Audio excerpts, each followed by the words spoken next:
Hello class, and welcome to week 15 of ACLT 053 Online. For this week in ACLT 053 Online, you will be continuing with the Great Essay. For this week, you will be working on composing an introduction to your great essay that includes the following. Capture the reader's attention with a quote, a story, an interesting fact, a question, or something else. Introduce the author and their work. That is the author you'll be using for the creative expression. Present your argument for why the author's work will be remembered, and end with your argumentative thesis statement, which is your opinion about the person you've chosen. Please do not use first or second person, such as my essay or I will be talking about or you will see.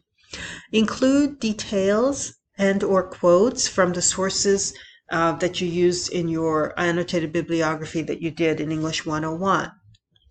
When you're finished with your introduction, please post it to the discussion post and respond to two other peers to build on what they've said, ask questions, and further ask probing questions. Then, soon after that, I'd like you to work on Module 4, Week 3, Reading and Writing Reflection.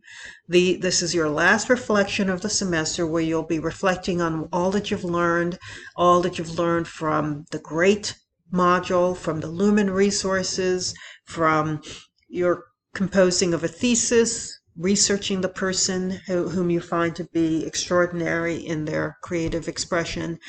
And then I would like you to respond to at least two other peers, build upon what they've said as well. I hope this was helpful. Thank you.